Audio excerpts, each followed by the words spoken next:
अस्सलाम वालेकुम नाजरीन, आपने माहौल देख लिया। इलेक्शन कमीशन के बाहर एक जगह फतह का माहौल है, दूसरी तरफ जाहिर है उसका रिएक्शन होगा, उसकी क्रिबिंग होगी। हुकूमत की जानिब से आपने देखा शिबली फराज साहब वफाकी वजीर साहब हैं, क्या फरमा रहे थे। अब बड़ी इंटरेस्टिंग एक चीज हो गई है, पहली दफा शायद तारीख में, बहुत से लोग इसको पहली दफा ही समझ रहे हैं, एक ऐसा फैसला आ गया है जो एक बहुत अच्छी बुनियाद बन सकता है। एक चीज जिस पर किसी को शक नहीं, जो डस्का का इलेक्शन हुआ था, वो ये थी कि 23 या 20 हलकों के पोलिंग स्टेट एजेंट्स, जो माफी चाहता हूं, जो प्रिजाइडिंग अफसर थे, वो गायब हो गए थे। फॉग थी, फॉग में रास्ता नजर नहीं आता, ये सुना था फोन बंद हो जाते हैं, ये नहीं सुना था, ये भी हो गया था। अब इलेक्शन कमीशन की जानिब से आज एक फैसला दिया गया और फैसले में कहा गया, वैसे वो भी दे दिया गया जो इनिशियली पहले दिन की प्ली भी किसी की नहीं थी। अगर आप पहले दिन को देखें, जो आरओ ने लिखा है इलेक्शन कमीशन को, उसने भी 20 या 23 पोलिंग स्टेशन मांगे। जो पहली दरखास्त मुस्लिम लीग नून की कैंडिडेट की जानिब से दी गई, उसमें भी 20 और 23 पोलिंग स्टेशन का, लेकिन चले पूरा इलेक्शन करें, अच्छी बात है। सबसे अच्छी चीज यह की गई कि जो secretary Punjab, chief secretary Punjab, inspector general police, गफलत बरतने पर 4 मार्च को बुला लिया गया जाती है। दूसरी तरफ इलेक्शन कमीशन ने कमिश्नर गुजरांवाला, आरपीओ गुजरांवाला उनके मौजूदा ओहदों से तब्दील करके गुजरांवाला डिवीजन से बाहर भेजने की हिदायत की है। एस्टैब्लिशमेंट डिवीजन को हुक्म दिया कि deputy commissioner Sialkot, district police officer Sialkot और असिस्टेंट कमिश्नर डस्का को मुअत्तल किया जाए। इलेक्शन कमीशन ने वफाकी हुकूमत और हुकूमत पंजाब को भी हुक्म दिया है कि Zeeshan Javed Lashari, deputy commissioner Sialkot, Hasan Asad Alvi, district police officer Sialkot वगैरह वगैरह मुअत्तल किया जाए और आइंदा के लिए किसी इलेक्शन ड्यूटी पर मामूर न किया जाए। मसला यह कि क्या यह काफी है? सबसे पहले तो यह साबित करना है, और यह साबित अगर हो जाए कि यह सब लोग बराए रास्त या बिलवास्ता, या तो उन्होंने मुंह उस तरफ फेर लिए या डायरेक्टली सब में मुलव्विस थे, तो यह काफी है कि मुअत्तल कर दें, इनको आइंदा इलेक्शन ड्यूटी पे ना लगाएं। ये क्या इलेक्शन कमीशन की यह जिम्मेदारी है कि इस इलेक्शन की हद तक वो सिर्फ ये कर दे कि एक और इलेक्शन करा दे, उसमें ये सारे ना हो, एक इलेक्शन हो जाए, चलो आगे चलिए? या उन तमाम लोगों को पकड़ने की जरूरत है जो लोग इस सब के पीछे शामिल थे या मुलव्विस थे, बराए रास्ता बिलवास्ता, again I am saying, directly और इनडायरेक्टली, जिन्होंने ऑर्डर दिए, जिन्होंने जबरदस्ती ये काम किया, जिन्होंने बंदे उठाए, क्या यह काफी होगा जो कर दिया गया है या जो कहा जा रहा है किया जाएगा? एक तस्वीर बड़ी मकबूल हुई उस वक्त। ये तो सवाल आज इलेक्शन कमिश्नर साहब को यह भी पूछना चाहिए था पेशी पे कि ये मेंबरान किस तरह इस कमरे में आरओ के बैठे थे। ये तो इजाजत ही नहीं, मेरे साथ मियां साहब बैठे, मियां जवेद लतीफ साहब यहां पर मौजूद हैं इस स्टूडियो में, ये बैठे थे, एहसन इकबाल साहब बैठे, कोई मेंबर, कोई पब्लिक ऑफिस होल्डर उस जगह नहीं हो सकता या हल्के में नहीं हो सकता। ये कोड ऑफ कॉन्डक्ट कहता है इलेक्शन का, लेकिन इसके ऊपर कुछ नहीं। दूसरा एक और सवाल जरूर पूछा जाए, प्रोसीजरली कम से कम, चले प्रोसीजर्स पे आते हैं। मेरे साथ अजीज अशद मल्ली साहब हैं जो कैंडिडेट है तहरीक इंसाफ के, मजर दोनों अगली मुस्तकबिल की स्ट्रैटेजी। जावेद लतीफ साहब हैं, सलीम बुखारी साहब और फारूक हबीब साहब हमारे साथ मौजूद हैं तहरीक इंसाफ से। मल्ली साहब अस्सलाम वालेकुम। जी अस्सलाम वालेकुम जी। मल्ली साहब क्या स्ट्रैटेजी है जी अब आपकी, क्या कर रहे हैं आगे? जी सबसे पहले तो हम अपील में जा रहे हैं, सुप्रीम कोर्ट में जा रहे हैं। दूसरा, हम भरपूर तरीके से इंशाल्लाह दोबारा इलेक्शन लड़ने के लिए तैयारी करने लगे। और आप खुद कैंडिडेट होंगे अगली दफा भी? तो जी ये रीपोल है ना जी, इसमें वही कैंडिडेट होते हैं। अच्छा, रीपोल है तो इसलिए कैंडिडेट बदल नहीं सकता। बिल्कुल ठीक आपकी। दूसरा ये बताएं कि जो आपने किस चीज के खिलाफ सुप्रीम कोर्ट जाएंगे? आपका कोई एतराज होगा ना इस फैसले के ऊपर कि जी हमें ये एतराज है? एतराज क्या है आपका? काशिफ भाई, आपने ना बड़ी अच्छी इंट्रोडक्शन दी, उसमें आपने फिर वही जजमेंट दी, अगवा हो गए थे। पहले मुबैना तौर पर चले, मुबैना कर ले, मुबैना इन लोगों के हल्फिया बयान जमा हुए कोर्ट, हल्फिया बयान, ठीक है कि जी हमें किसी ने अगवा नहीं किया। ये इसी तरह है कि आप घर से मेरे साथ चले जाते हैं कॉफी पीने, 2-4 घंटे आप लेट हो जाते हैं, पीछे से आपके घर वाले जो है कह देते हैं जी वो अगवा हो गए। आप वापस आते हैं, आप कहते हैं जी मैं अगवा नहीं हुआ, मगर फिर भी सारी दुनिया कहना शुरू हो जाती है नहीं जी आप अगवा ही हुए थे। तो ये होगी जी पहली बात, ये अगवा नहीं हुए थे, किसी को उठा के। सर आप ये कह रहे हैं कि चीफ इलेक्शन कमिश्नर लड़ गया मुस्लिम लीग नून? देखिए सर, मैं इदारों का एहतराम करता हूँ, मेरे पे पहले मेरे खिलाफ समझते आप यही हैं कि वो डाले गए हैं, ठीक है ना। दूसरी बात अगर आपने फैसला पढ़ा है तो उन्होंने कहा जी लॉ एंड ऑर्डर की सिचुएशन ठीक नहीं थी, ठीक है जी, और उन्होंने कहा कत्ल हुए हैं। मैंने अरशद शरीफ साहब के प्रोग्राम में वो तस्वीरें दिखाई जहां पे जिसने कत्ल किए हैं वो मरियम नवाज साहिबा और राना सनाउल्लाह साहब के साथ बैठा हुआ है। मरकजी मुलजम नून लीग का जिसने कत्ल किया पीटीआई का वो साथ बैठा हुआ है, ठीक है, वो भी किसी खाते में नहीं गया। एक पोलिंग स्टेशन के ऊपर कत्ल हुआ out of 360 polling station, out of 360 polling station. 4 या 5 वारदातें हैं फायरिंग की आउट ऑफ 360 पोलिंग स्टेशन।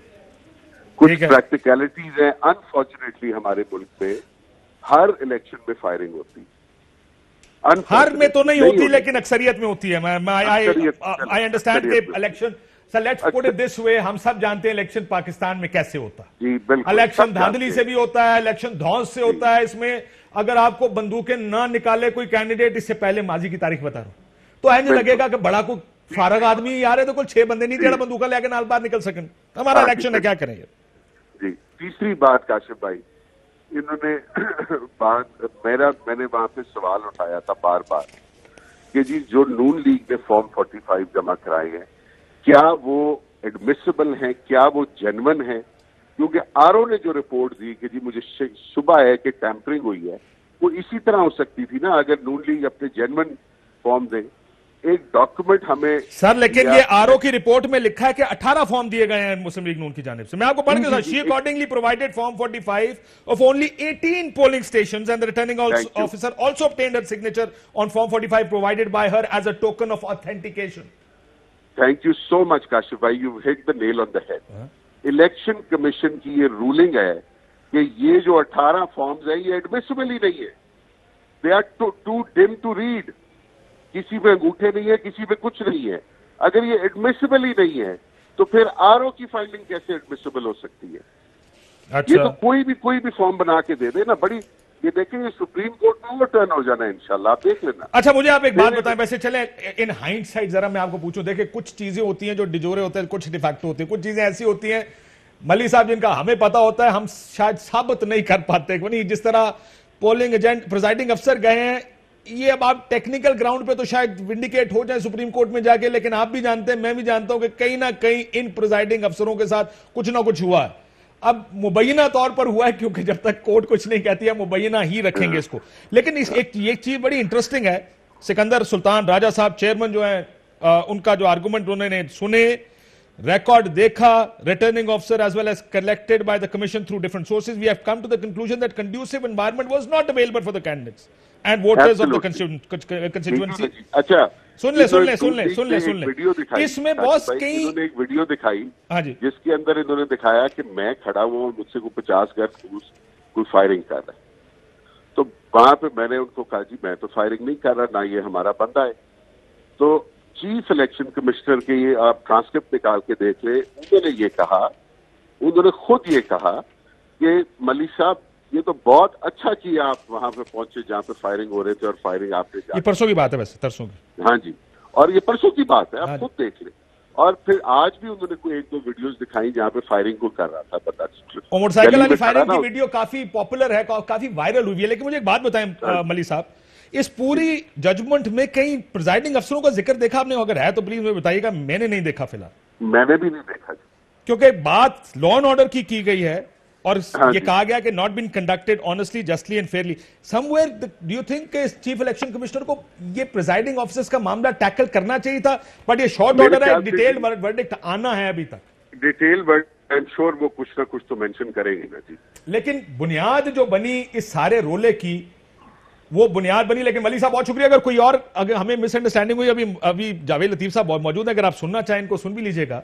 जो बुनियाद बनी सारी कंट्रोवर्सी की मियां साहब, वो बनी प्रिजाइडिंग अफसर जिनको मुबैना तौर पर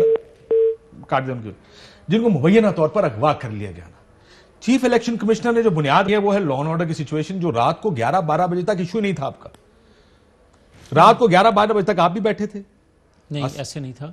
मैं अगर इजाजत दे तो मैं अर्ज करूं, हाँ, देखें काशिफ अब्बासी साहब, पहली बात तो ये है कि आपका शुक्रिया, आपने इस इशू को लिया। बात सीधी सी है कि आप ये देखें कि एक अदारे ने जो एतमाद साजी का एतमाद साजी का एक कदम उठाया है, जो इख्तियारात तो पहले भी जो चीफ इलेक्शन कमीशन रहे हैं उनके पास यही इख्तियारात थे जो आज इस चीफ इलेक्शन कमीशन के पास इख्तियार है। अगर कोई उस वक्त गलत हुआ था तो उस वक्त के चीफ इलेक्शन कमीशन को ड्रेस करना चाहिए था। आज अगर किसी ने किया है तो उसी इख्तियारात के तहत ही किया है, अच्छी बात है, किया है, मेरे खिलाफ किया है, आपके खिलाफ किया है, या मेरे हाथ में किया है, ठीक है। उनके सामने क्या है, उन्होंने फैसला क्या किया, ये रेलेवेंट है। लोगों को नजर आना चाहिए कि चीज कमोबेश कहीं ना कहीं साफ होता नजर आ रहा है। यस, अब आ जाए, इन्होंने एक फरमाया मलिक साहब ने कि देखें फायरिंग वाली जगह मैं पहुंच गया। मैं तो अर्ज करता हूं 19 तारीख को फायरिंग खाली नहीं हुई। मैं ऑन ओथ बात ये कह रहा हूं, 3 दिन पहले से फायरिंग हो रही थी, मुमकिन, और 3 दिन पहले से फायरिंग पुलिस की मौजूदगी में हो रही थी। 19 तारीख को भी जो फायरिंग हुई है वो लोग जो लड़के कर रहे थे। अब सवाल ये है काशिफ, लेकिन ये चीफ इलेक्शन कमिश्नर को कैसे पता? ये तो आरओ की रिपोर्ट में कहीं नहीं लिखा हुआ। वैसे जी मैं तो अर्ज कर रहा हूँ ना, वैसे बाय द वे पूछ रहा हूँ मैं आपसे। नहीं, हमने लिख के दिया ना। अच्छा, वो आपकी बात मान ली उन्होंने? नहीं, हमारी बात नहीं मानी, वीडियोस हैं। और ये जो आरओ साहब थे उन्होंने उस रात भी ये तस्लीम किया कि सारा दिन फायरिंग होती रही है, पोलिंग स्टेशन बंद रहे हैं। ठीक। अब आ जाए, जो 19 तारीख को फायरिंग हुई, क्या वो छलावे थे, मेरे लोग थे या आपके लोग थे? पकड़ा जाना चाहिए ना, क्योंकि मरियम बीबी के साथ जिस शख्स, जिसका वो बेटा या भाई मरा, अल्लाह जन्नत में जगह दे, जिनके साथ मरियम बीबी ने खड़े होकर प्रेस कॉन्फ्रेंस किया, उन्होंने कहा मेरे उसके चाचे ने बंदूक निकाली और गोली मार दी दूसरे बंदे को। बिल्कुल, वो नून के थे। वो ठीक कह रहा है। वजह सुन ले, पहले उनके सर फाड़े गए, जो वो बंदूक असला तो गाड़ियों में सारे लेके घूम रहे थे। असल इशू यही है। एक सेकंड, मैं उस केस को डिस्कस नहीं करूंगा क्योंकि ये सवाल इन्वेस्टिगेट हो रहा है। सवाल ये कि गोली हर तरफ से चली है, ये कह रहा हूं। असला सारों ने गाड़ियों में रखा हुआ था। नहीं काशिफ, ये एक जगह जिस पोलिंग स्टेशन पे 2 बच्चे कत्ल हुए हैं, ये उस जगह का वाक़या है कि दोनों साइडों से फायरिंग हुई है। ये बात दुरुस्त है, मगर मैं बात कर रहा हूं पूरे डस्का के अंदर जहां 77 पोलिंग स्टेशन है शहर के अंदर, और हर पोलिंग स्टेशन के सामने फायरिंग हुई है, और सारी पीटीआई ने की है। हाँ यस, मैं कह रहा हूं ना। अच्छा। आज तो वो तस्लीम भी हुआ ना। अब आ जाए कि अगर मेरे बंदे थे फायरिंग करने वाले, तो मैं तो आज भी अपील कर रहा हूं कि उसको गिरफ्तार किया जाना चाहिए। फुटेज मौजूद है, आपके बंदे हैं या मेरे हैं, ये तो काम हुकूमत वक्त है, मेरा काम तो नहीं है। लॉ एंड ऑर्डर मेंटेन उसी ने, ठीक है।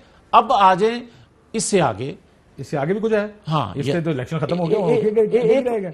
एक मैं और अर्ज करता हूं, ये मेरे भाई फरमा रहे थे मलिक साहब के कोई कॉफी पीने चले जाए, कोई सोने चले जाए, कोई तो क्या एतराज है किसी को?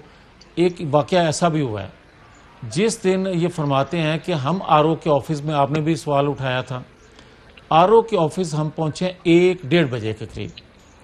उससे पहले हमारे इल्म में ये बात आ गई कि वहां से प्रिजाइडिंग अफसर उठा लिए गए हैं। कुछ चीजें मैंने इसीलिए कहा ना, कुछ चीजें साबित हो सकती है, कुछ चीजें उस तरह साबित नहीं की जा सकती। बुखारी साहब, प्रिजाइडिंग अफसर के साथ क्या हुआ ये हो सकता है, अगर कोई आपसे कहे साबित कर दो, शायद असी कहिए कि यार साबित किवें करिए। अगर वो टीवी पे आके हल्फिया बयान भी दे दे कि सर मनु किसी ने कुछ नहीं किया, पता तो अंदर खाने सारों को होता कि कमोबेश क्या हुआ है। बुखारी साहब को आसानी हो, अगर मैं ब्रेक से पहले मैंने दोनों को मौका देना, फिर मैं आता हूं। जी बुखारी साहब, फैसला आ गया इलेक्शन कमीशन का। शुक्रिया आपके काशिफ। जी मैं ईमानदारी से ये कह रहा हूं कि जो आपने इब्तिदाइया में कह दिया उसके बाद बड़ी कम गुंजाइश, बल्कि बिल्कुल भी कोई गुंजाइश नहीं है मजीद कुछ कहने की। देखिए, पहली बात तो यह है कि इलेक्शन कमीशन के फ़ाल होने का ये पहला सबूत मिला है। नेगेटिव पॉजिटिव को छोड़ दीजिए, वो बाद में है, कि उन्होंने किसी भी इशू के ऊपर कोई एक खड़कता हुआ फैसला किया है। दूसरी बात यह है कि इस इलेक्शन के इस जजमेंट की अनाउंसमेंट से पहले तक पीटीआई का हर लीडर ये कह रहा था कि जो भी फैसला चीफ इलेक्शन कमीशन का होगा हम उसको दिल से और मनो अन तस्लीम करेंगे। फिर अचानक फैसला आने के बाद जो सूरत हाल है वो भी आपके सामने है। असल रोला ये होता है, मुझे मेरी प्रॉब्लम क्या रही है तारीखी तौर पे, इलेक्शन में फैसला देगा रल गए ने, you don't have to agree with verdicts, it is okay. छोटा कोर्ट आपके खिलाफ फैसला देता है, इनके खिलाफ देता है, he doesn't have to agree, he can go to the higher court as long as you take it. I agree with you, लेकिन ये काशिफ ये बिल्कुल ठीक है, ये बिल्कुल आप ठीक कह रहे हैं, लेकिन यही रवैया फिर सबका होना चाहिए ना, सिलेक्टिवली तो नहीं हो सकता। एब्सोल्युटली, हाँ, ये सबका होना चाहिए ना। तो ये सबका अगर होगा तो सूरत हाल बेहतर हो जाएगी। देखिए, मैं गुजारिश ये कर रहा हूं कि काशिफ डस्के का election was a very unfortunate and N अगली इलेक्शन।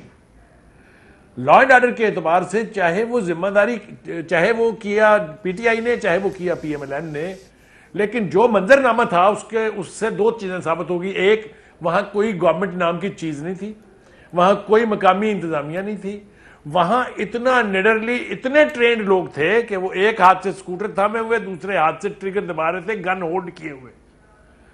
तो ये जो सारे इशारे हैं, ये अच्छा ओमन नहीं है पाकिस्तान के इलेक्टोरल प्रोसेस के लिए। होना यह चाहिए कि दोनों जमातों को जिम्मेदारी कबूल करते हुए ये कहना चाहिए कि हम कोशिश करेंगे कि ये दोबारा ना हो, और अदालत को भी ये कहना चाहिए कि हम इस दफा कोशिश करेंगे कि इलेक्शन पीसफुल हो जाए। ठीक, ये जो रवैये हैं ना, अब आप देखिए इसके बाद होगा ये कि जब पीटीआई जाएगी सुप्रीम कोर्ट के पास, ये मामला गया लटक, डस्के का इलेक्शन सर मेरा नहीं ख्याल है लटक सकता है, क्योंकि या तो वहां से कोई मेंबर होता ना, देखिए साद रफीक साहब का केस स्टे पे चलता रहा, क्योंकि he was already an elected member. यहां पर मसला डस्का की नुमाइंदगी नहीं है, सो सुप्रीम कोर्ट को दिस वे और दैट वे फैसला करना पड़ेगा, ताकि नुमाइंदगी तो है। स्टे ऑर्डर उस सूरत में आसान होता है जब मेंबर ऑलरेडी किसी की नोटिफिकेशन हो चुकी हो और वो मेंबर मौजूद। आई एग्री विद यू, आप मुझे बावर करा रहे हैं कि ये फैसला होना चाहिए और जल्द होना चाहिए, बिल्कुल ठीक है, लेकिन ये हमारे यहाँ अदालती रवायत के मुताबिक वहां इतनी जल्दी फैसले होते नहीं है।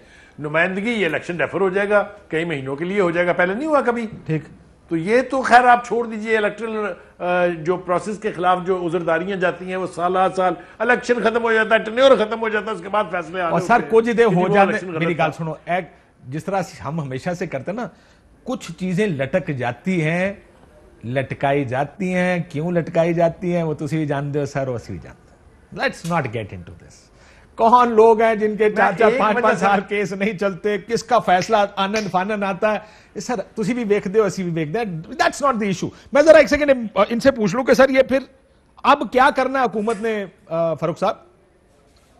देखिए, बात ये है काशिफ साहब, हमारी तो सारी जिदोजहद ही फ्री एंड फेयर एंड साफ शफाफ इंतखाबात के हवाले से, चाहे वो हमारा सर वैसे सीरियस प्रोग्राम है, तुसी ये गल याद रखना, after all that happened with the presiding अफसर, मेरी गल सुनो, तुसी ये मजाक लगेगा लोगों को। एक मिनट, नहीं मैं आ रहा हूं, उसी जानिब आ रहा हूं। देख, मुझे अपनी बात मुकम्मल करने देखें। हमें 4 हल्के खुलवाने के लिए 126 दिन का धरना देना पड़ा था। मैं सिर्फ ये बात करना चाहता हूं, इलेक्शन कमीशन ने जो भी फैसला किया, जो भी हकाइक सामने रख के उन्होंने फैसला किया, उसके ऊपर जिस तरह आपने बात की कि ये कैंडिडेट का राइट है वो उसको तस्लीम करे या उसको मुतलका फोरम के ऊपर चैलेंज करे, उन्होंने भी ये कहा कि हम इसको मुतलका फोरम पे चैलेंज भी कर रहे हैं और हम साथ इंतखाबात की तैयारी भी कर रहे हैं। लेकिन मैं आपके सामने ये बात रखना चाहता हूं कि ये फायरिंगें ये इनको आज नजर आ रही हैं। इंतखाबात मुझे बताएं, 2018 के इंतखाबात में मुझे काशिफ साहब ये बताएं कि पीसफुल इंतखाबात थे, कहां फायरिंग हुई, कहां पर जो है वो कत्लो गारत हुई, क्योंकि पोलिंग स्टेशंस के ऊपर फौज खड़ी थी, आर्मी खड़ी थी, जिसका तमाम एहतराम करते हैं। यहां पर तो जो है, जो असले लाइसेंस बांटे हुए हैं और जो गैर कानूनी असला हर घर के अंदर पड़ा हुआ है, आप किसको रोकेंगे? That's not a good argument वैसे फारूक साहब, मैं माफी चाहता हूँ अगर आप ये आर्गुमेंट दे रहे हैं as a government, you know you are in a way government है ना, पंजाब की भी और मरकज की भी, और सर लाइसेंस बड़े ने ऐसी रोक नहीं सकते, this is a bad argument. Kashif, मैं उस वजह से नहीं कह रहा, मैं आपको सिर्फ ये बता रहा हूँ कि ये बात कही जा रही है ना कि हुकूमत फायरिंग कर रही थी, जब यही पुलिस, यही हुकूमत लॉ एंड ऑर्डर इंप्लीमेंट कर रही थी, इन गाड़ियों की तलाशियां ले रही थी। काशिफ साहब जरा हकाइक सुने, जब गाड़ियों की तलाशियां ले रही थी तो इनके अपने एक एमपीए की गाड़ी से असला निकला, पुलिस ने जब उसको पकड़ा तो इनके एक रहनुमा जबरदस्ती पुलिस की गाड़ी में घुस गए कि इसको गिरफ्तार ना करें। क्या ये सारी दुनिया को नहीं पता? सर वैसे एक बात वैसे कर लेते हैं, इस्टेब्लिश कर लेते हैं, मैं और इजाजत दे तो मैं और बुखारी साहब, क्योंकि तुसी दो पार्टियां हो, बुखारी साहब असले का इस्तेमाल जड़ा पुराना सियासतदान है सब करते हैं, सबके पास असला है, सब दोस्त दांधली करते हैं, सब जबरदस्ती करते हैं। मैं अगर इजाजत दें तो मैं तो बहुत से इलेक्शन, बहुत से लोगों को अपनी आंखों से देखा हुआ इलेक्शन कैंपेन करते हुए। कहने को तो मैं बहुत कुछ बता सकता हूं यहां पे, लेकिन क्योंकि इससे पहले ये हमारे मुल्क की एक नॉर्म थी तो ये चलता रहता था। बहुत सी चीजें इस मुल्क में गलत होती थी जो नहीं होनी चाहिए थी। ये चीज कि आप फायरिंग करें, कोई भी किसी हल्के में करे, ये पाकिस्तान में होता है, बिल्कुल होता है। ये मुस्लिम लीग नून सर माफी चाहना माइंड ना करना, लेकिन तुसी तो एक्सपर्ट्स हो इस काम दे, मैं तो अपनी अखा ना देखा वोटिंग स्लो कर दो। क्यों? क्योंकि उनके लोग ज्यादा आगे। होता है पाकिस्तानी पॉलिटिक्स में, नहीं होना चाहिए। करेक्ट करें इस चीज को, वोटिंग स्लो कर दो, कितने फायरिंग करनी है, किधर उनके बंदे हैं। मैं तो वही देखता याद है मनु, जो तू किसी ने क्या यार मम्मी डैडी ने फायरिंग करो नाच जाएंगे पुरानी गल कर रहे तो ये प्रॉब्लम्स रही हैं, आइंदा नहीं हो सकती। Somewhere we have to draw line. अच्छा, एक बात अगर इफ यू अलाउ मी, मैं एक बात ये कहना चाहता हूँ, बिल्कुल ठीक है, ये सूरत हाल बिल्कुल वाजे नहीं है कि कौन कर रहा था फायरिंग। नो, डजंट मैटर वाजे है या नहीं है सर, ये नहीं होनी चाहिए। ये जिम्मेदारी इंतजामिया की है, इंतजामिया को पकड़े इस बात पर कि क्यों हुई है ये चीज and how correct. That is the key point you are talking about Kashif. That is the key point कि पूरा दिन का प्रोसेस चलता रहा, किसी एक हुकूमत के बंदे ने नहीं कहा कि ये पीएमएल वाले फायरिंग कर रहे हैं, इनको पकड़ना चाहिए। और मुझे हैरानगी इस बात की है कि इतना कंट्रोवर्शियल इलेक्शन है वहां पर, और वो जो जत्थे निकल रहे थे मोटरसाइकिलों के ऊपर, वो सड़कों के ऊपर और गलियों के अंदर फिर रहे हैं। There is nobody to pin point and finger at them. ये किस तरह का इलेक्शन था भाई? जो आप कह रहे हैं कि हमारी रिवायत में ये है कि इलेक्शन के दिन वायलेंस होती है, तो इंतजामिया क्या कर रही थी? सोई हुई थी वो। सर इंतजामिया कुछ नहीं कर, दैट इज वाई। मैं आपको एक बात बताऊं सर, इंतजामिया को कभी जिंदगी में किसी ने हिलने दिया अपनी जगह से। आप भी जानते हैं, मैं भी जानता हूं, ये इलेक्शन कंट्रोवर्शियल था नहीं, ये इलेक्शन कंट्रोवर्शियल हो गया। यकीन माने आज से पहले, क्योंकि मली साहब को मैं जाती तौर पे जानता हूं, वरना किसी को भी नहीं पता डस्का किथे है, डस्का के उम्मीदवार कौन ने, ज़ारे शाह कौन है, ये अली अजद Malik, because it was way of the radar. Unless all of this happen, अगर प्रिजाइडिंग अफसरों का वाकया ना होता तो शायद डस्का जैसा इलेक्शन रेडार पे ही नहीं आता किसी के।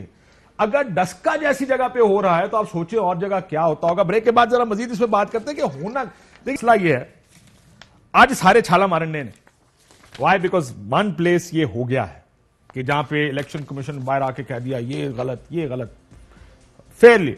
क्या ये तो नहीं होगा कि सिकंदर राजा साहब जाएंगे, कोई और आएगा और वो कहेगा भाईजान हो तो गया, वो जिस तरह माजी में होता रहा कि वो सत्तू पी के सोते रहो? या ये इसको आगे ले जाने का तरीका क्या होगा कि आइंदा इस तरह की चीज किसी इलेक्शन में ना हो? After this short break. Welcome back नाज़रीन। एक और बड़ी खबर जो आज की डिस्कस करनी थी वो है, मेरा ख्याल है पंजाब में अब इलेक्शन नहीं होगा सेनेट का। पंजाब असेंबली अब वोट नहीं डालेगी। फारूक हबीब साहब, मैं ठीक कह रहा हूं इस बात को कि अब पंजाब असेंबली को वोट नहीं डालना पड़ेगा सेनेट का? बिल्कुल जी, जो सेनेट के इंतखाबात हैं वो बिला मुकाबला हो गए हैं, और जो टोटल 11 ही कैंडिडेट सामने आए हैं, बाकी तमाम जो सीटा जिनिया सीटा उन्हें कैंडिडेट एंड सीधी कौन ना उतने ही, और उन्होंने सबने जितने कवरिंग कैंडिडेट्स थे उन सबने अपने अपने कागजात वापस ले लिए हैं, और हर जमात ने उतने ही टिकट जारी किए हैं जितनी उनकी सीट्स बनती थी according to their representation in Punjab assembly में, जितनी उनकी नुमाइंदगी थी, जितने एमपीएस थे। तो तमाम जो वहां पर सेनेटर्स हैं वो बिला मुकाबला। बड़ी बात है सर। बुखारी साहब, एक दूए नु ढाण दे चक्करां से रल मिल नहीं गए सारे आपस में। मतलब ये सोचे, आग और पानी, सुनिएगा सर एक सेकंड सुन तो लें। आग और पानी, मुस्लिम लीग नून और तहरीक इंसाफ ने मेज पर बैठकर यह फैसला कर लिया आखिरकार कि हम एक दूसरे के खिलाफ कैंडिडेट खड़ा नहीं करेंगे, एक दूसरे के वोट नहीं तोड़ेंगे। हम वैसे तो हुकूमत गिरानी है इस्लामाबाद आके हमको, लेकिन सारे किस किस्म की पॉलिटिक्स है? अरे मुकमुका हो गया आपस में सारे अंदर। ये भी पहली दफा नहीं है इन्हीं दो जमातों के बीच, पहले भी एक मुकमुका का हवाला मैं दे देता हूं आपको। केपी में हुआ, मर्जी होती है, जब इनको सूट करता है दोनों तरफ को, तो उस वक्त ये इसी तरह की सूरत हाल जो है वो हो जाती है। आपको याद होगा जब आर्मी चीफ की एक्सटेंशन का मसला था, क्या अजीबो गरीब वाकया हुआ कि इस मुल्क का प्राइम मिनिस्टर इलेक्ट होता है 172 वोट लेके, और ये अमेंडमेंट पास होती है 315 वोट लेके। मजा है कि नहीं है? सर आले थे और बंदे नहीं से मरना है इंशाल्लाह। 550 तो जब इनको सूट करता है काशिफ, जब इनको सूट करता है इसी तरह की मुफाहमत का मुजाहरा सामने आता है। ये पंजाब में जो कुछ हुआ है, सारे लोगों ने, ये आपकी ऑब्जर्वेशन नहीं है, यहां सब लोगों ने कहा कि जी मुकमका हो गया है। तो जब इनको सूट करता है कर लेते हैं। मेरा ख्याल ये था कि इन दोनों पार्टियों की लीडरशिप को बैठ के सोचना चाहिए कि इसको डस्के के इलेक्शन को मजीद कंट्रोवर्शियल बनाने की बजाय होने दें। जब पीटीआई को इतना कॉन्फिडेंस है कि उनका उम्मीदवार जीत रहा था, तो अब कोई रेडिकल तब्दीली तो सूरत हाल में नहीं होने जा रही। आराम से दोनों पार्टियां वहां इलेक्शन लड़े पीसफुल तरीके से, जिसका भी कैंडिडेट जीते उसको एक्सेप्ट करें। मैं जैसा आपने कहा, जब इतने सेंसिटिव इशू पर एका हो सकता है तो एक छोटे से शहर के एक इलेक्शन के ऊपर एका क्यों नहीं हो सकता? मैं पूछना ना मियां साहब को, आपको ये सवाल जरूर पूछना चाहिए दोनों पार्टियों में। मियां साहब मुकमका है या नहीं है, पहले ये दसो। अब्बासी साहब, अगर मैं दिलचस्प बात करूं तो मेरा ख्याल आप हैरान ना होना, हमारे पास जनरल सीट जो थी 3 हमारे हिस्से में आती थी जो वोट के हिसाब से, उसके अलावा 21 के करीब लगभग हमारे वोट ज़्यादा थे। ठीक है। 3 सीटों से कमल आगा जो इलेक्ट हुए हैं, अगर इलेक्ट हो गए हैं हाँ। तो फिर उससे आपको समझ आ जानी चाहिए।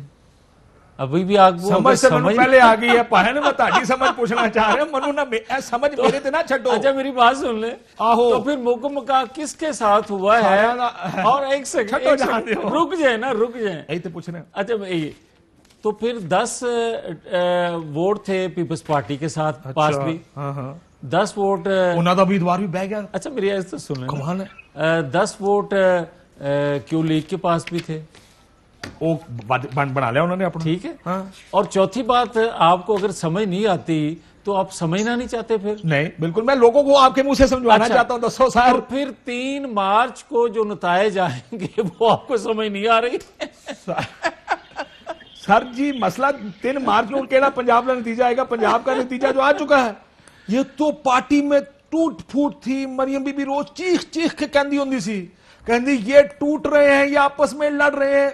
अच्छा वो लड़े हैं सारे रोले खत्म कर भाई साहब, सारे रोले खत्म करा। बड़े दयालु लोग हो यार, ऑपोजिशन तो सारे को मिलनी चाहिए। काशिफ एक तो बात ये है कि आप अपने ढंग की मर्जी की खबर लेना चाहते हो, हुकूमत को एम्बैरस तो करने के लिए आप सारे इकट्ठे हुए हैं। पीपल्स पार्टी का उम्मीदवार एक्स्ट्रा विड्रॉ हो गया, नून लीग का एक्स्ट्रा उम्मीदवार विड्रॉ हो गया, क्यों? इसलिए कि आप देखें कि पीटीआई के जो अरकान असेंबली, सूबाई अरकान असेंबली थे, वो स्पीकर साहब से इससे पहले भी मिलते थे। शिकायत बुजदार साहब की या इमरान खान साहब की, मैं जानता ग्रुप है पंजाब में, पीटीआई का एक अलग ग्रुप बना है जो ये कहता था पीटीआई को कि हमें सेनेट का टिकट दें तो आपको वोट डालेंगे, नहीं देंगे हम ऑपोजिशन की पार्टियों के साथ जाकर लेन देन करेंगे। ये ठीक है। अब आपके पास तो सुनहरी मौका था। अच्छा, सर आप इस गवर्नमेंट को एम्बैरस कर, सुनहरी मौका अवेल किया ना। आप मुझे ये बताएं कि कमल आगा साहब कैसे इलेक्ट हुए हैं? सर वो तो हुकूमत ने इलेक्ट कराना था ना। यार नहीं, और मेरी बात सुने भाई साहब, उनको जवाब हो गया था ये सारा जो कुछ हुआ है इसमें से गेन अगर किया है तो काफली। किसने जवाब दिया था सर? बस छोड़े ना यार। नहीं सर, मैं आपको बता रहा हूं, इधर से इस्लामाबाद से जवाब लेकर गए थे। अच्छा, मुझे ये बताएं कि हम इतने पागल थे कि हमारे पास अक्सरियत भी हो और चौथा बंदा हम इलेक्शन। आप कोशिश ये करते हैं, आप हार नहीं सकते इस इलेक्शन में, आपकी एम्बैरसमेंट नहीं हो सकती। ऑपोजिशन हमेशा जब भी अगर आपकी सीट जाती भी, आप कहते हैं देखो जी वो हुकूमत है, उसके पास पैसे हैं, उसके पास इख्तियार है, उसके पास डेवलपमेंट फंड है। सर हम क्या करें, हम हुकूमतों से नहीं लड़ सकते। वो भी आप तो एक हुकूमत के सामने पहले ही घुटने टेक दिए, इससे पहले कि ये सारा कुछ टेस्ट होता। एक सेकंड मुझे ये बताएं काशिफ साहब कि सिंध से पीटीआई के लोगों की अपनी आवाज क्या आ रही है, बलूचिस्तान से क्या आवाजें आ रही हैं, पंजाब से आ रही थी, से क्या आ रही थी, खैबर पंजाब से क्या आ रही थी? आपने पंजाब में जाने दिया? ना यार जाने नहीं दिया। आपने हैंज करके बॉल वेल लेफ्ट कर दिया। सर नहीं, पकड़ के रखा हुआ है। 3 को वो चीजें बाहर आएंगी। नहीं फाड़ सकते सर, 3 तारीख को सिर्फ नतीजा अनाउंस होगा, इलेक्शन नहीं हो रहा। आज का जो अमल है उसका नतीजा जो है आपको 3। मैं बुखारी साहब आपको एक बड़ी इंटरेस्टिंग बात बताऊं, उसके बाद मैं फरूख हबीब साहब से पूछता हूं। मैं बहुत सीनियर लीडर मुस्लिम लीग ये पाकिस्तान तहरीक इंसाफ के, थोड़ा सा आजकल थोड़ा अंडर द वेदर है, मैंने उनसे बहस हो रही है सेनेट इलेक्शंस पर, क्योंकि हमारा ये ख्याल था तहरीक इंसाफ को डेंट पड़ेगा तरीके इसमें। उन्हें कहा यार हमने बड़ी कोशिश की पर नून लीग कैसे मानेगी कि वो तहरीक इंसाफ के साथ मेज पर बैठ के एग्रीमेंट कर ले कि इतने आपके हो गए, इतने आपके हो गए। उनका तो सारा बयानिया तबाह बर्बाद हो जाएगा कि उन्होंने नून के तहरीक इंसाफ से मिलकर डील कर ली। तहरीक इंसाफ का ख्याल नहीं था कि नून मानेगी, कैसे मान गए? काशिफ, जो बात आपको समझ नहीं आ रही मियां जवेद लतीफ साहब के इतना वाज़ेह तौर पे समझ गया सर, पर मैं कुछ और मैं कह रहा तो दस दियो ना जी मैं समझ नहीं आ रही, कोई तो खुल के टीवी ते दस दे सर। नहीं ਤੁਹਾਨੂੰ पूरी समझ आ रही है, बल्कि ਤੁਹਾਨੂੰ जवेद लतीफ साहब नालों भी ज्यादा समझ है। मसला सिर्फ यह है कि ਤੁਸੀਂ ਸਾਡੇ ਮੂੰਹੋਂ ਤੋਂ ਕੁਆਣਾ ਚਾਹ रहे हो। कुछ चीज़ां ਤੁਸੀਂ भी कह दिया करो ना सर। नहीं, मैं आपको पता है काशिफ, आपको मुझे रोकना पड़ता है बाज़ औक़ात, मैं तो बाज ही नहीं आता कुछ कहने से।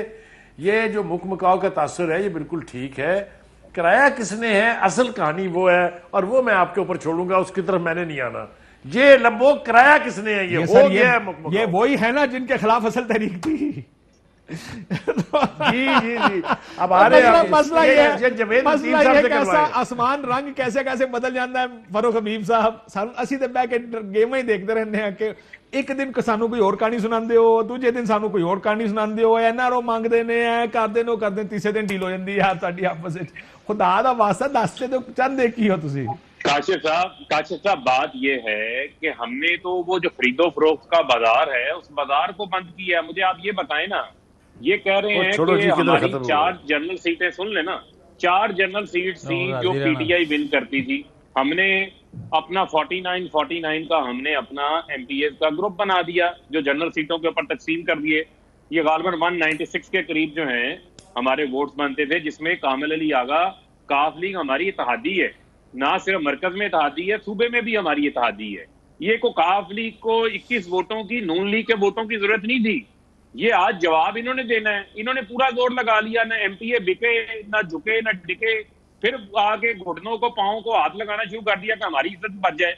मसला ये है कि अगर तो हमारा एक मेंबर ज्यादा जीत जाता, फिर आपने कहना था जी खरीदो फरोख्त हो गई, पैसों की गड्डियां लग गई, या हमारा एक होता फिर आपने कहना था खरीदो फरोख्त हो गई।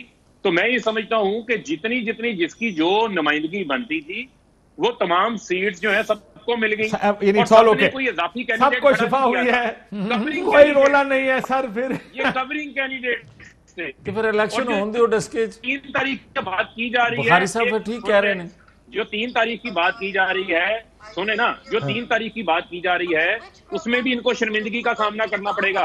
पहली शर्मिंदगी तो ये हुई कि यूसुफ रज़ा गिलानी को इन्होंने अडॉप्ट कर लिया, जिसको इन्होंने वज़ारत उस्मा से नीचे निकाला था। उतरो कुर्सी से नीचे, आप नहे लो, आपने खत नहीं लिखा, आज आप कह रहे चढ़ो कुर्सी के ऊपर, हम आपके साथ खड़े हैं।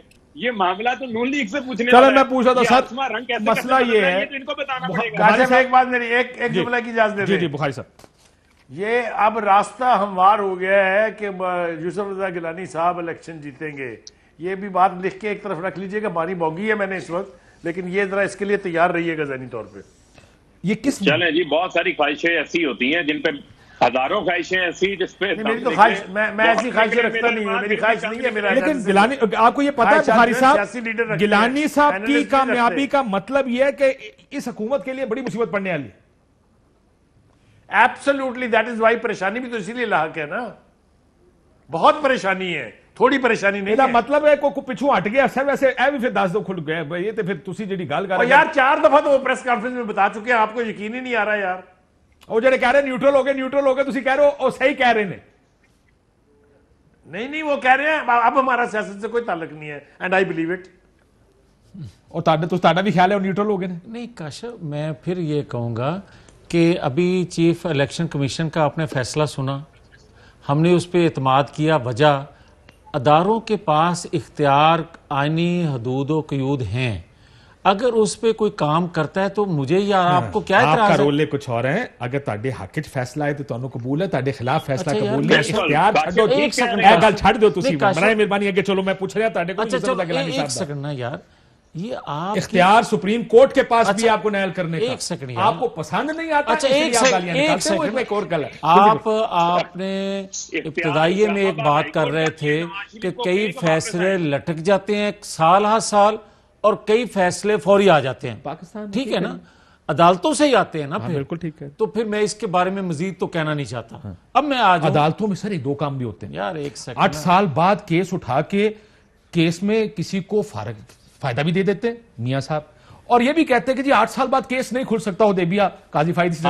बड़ी जबरदस्त। आपको काजी साहब बड़े पसंद हैं, आपको वो बड़े पसंद हैं, लेकिन आपको तीसरा जज बड़ा बुरा लगता है अगर वो कहता है कि मैं हुदैबिया खोलने लगा हूं। मेरा हमेशा आपसे इख्तिलाफ यही होता है, मैं आपसे ये अर्ज करने की जसारत कर रहा हूं मैं आपसे कह रहा हूं कि हाईजैकर बना के हमें सजा दी गई। प्रोसीजर या तो ठीक होता है या गलत होता है। एक सेकंड, ये ना करें कि आउटकम की बुनियाद पे हम प्रोसीजर का फैसला करेंगे, ऐसा नहीं होता। आपको हक हासिल है सवाल करने का, मगर मुझे इख्तियार दें जवाब देने बिल्कुल का। ठीक।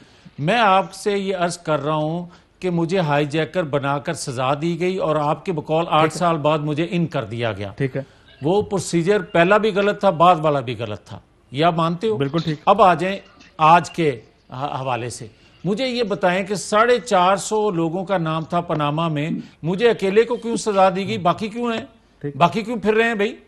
फिर यही हुआ ना कि जो मकसूद चोर अंदर बैठे हो भी कहना चोरी 100 बंदे कर दे, मैं अंदर क्यों? अच्छा एक सेकंड ना उसको बाहर निकालना चाहिए। एक सेकंड मुझे बताओ, अगर प्रोसीजर सबके लिए एक जैसा हो, आपके लिए भी पाकिस्तान वही हो, मेरे लिए भी पाकिस्तान वही हो, तो मैं कबूल करूंगा। मैं एक सेकंड ना, मैं वो प्रोसीजर एक जैसा होता नहीं। मैंने क्लोज करना, ब्रेक। अच्छा आखिरी बात कर लूं, एक सेकंड। अब आ जाएं फिर उसी पे जो आप बात यहां से आपने शुरू की थी। मैं ये कहता हूं कि आज जो कुछ होने जा रहा है, ये भी तरीकाकार गलत है। मैं कहता हूं कि आईनी हदूदो कयूद जो तयन हुई हैं आइन में, आप उसको मुकद्दम जाने। ये तरीकाकार गलत है कि कभी साजिश के खिलाफ, कभी मेरे खिलाफ। 100% दुरुस्त। लेकिन एक बात और याद रखिएगा सर, जिसको आपने कहा प्रोसीजर एक जैसा हो, अनफॉर्चुनेटली कोई और आदमी नैब का चेयरमैन नहीं लगा सकता, वो आप लोगों ने लगाए। सुप्रीम कोर्ट में पूछा गया आपने ये क्यों नहीं किया, जब जवाब मिला सुप्रीम कोर्ट ने आगे से कहा आज नैब हमारे सामने फौत हो गया क्योंकि उस आदमी ने उससे कभी खड़े होकर वो कहा जो आपको फायदा देता था। वो लोग आपको फायदा देने के लिए लगाए जाते हैं। ये प्रोसीजरल फ्लॉज हैं, बराए मेहरबानी अच्छे आदमी लगाएं, वो मेरिट पे फैसला करे, गालो थे आई ना। अच्छा एक सेकंड, अब मुझे ब्रेक ले लेने दें। मसला यह कि ये पाकिस्तान के प्रोसीजर्स के फ्लॉज, आपकी बात दुरुस्त है। एक नवाज शरीफ जैसे आदमी को हाईजैकर बनाएगा गलत है, ये नहीं होना चाहिए, लेकिन वो हालात मार्शल लॉ के हालात है। आई एग्री विद यू, चीजें बेहतर होनी चाहिए, इदारों को अपनी दायरा कार में काम करना चाहिए, लेकिन किसी को फायदे भी नहीं देने चाहिए। वो फायदे भी लोग सियासतदान उठाते हैं उनसे। एक ब्रेक लेते हैं, ब्रेक बाद वापस आते हैं। Fly with PIA and save gold. Register now. Scan QR code and register yourself to get gold and loyalty benefits. Powered by ARY Sahulat Wallet.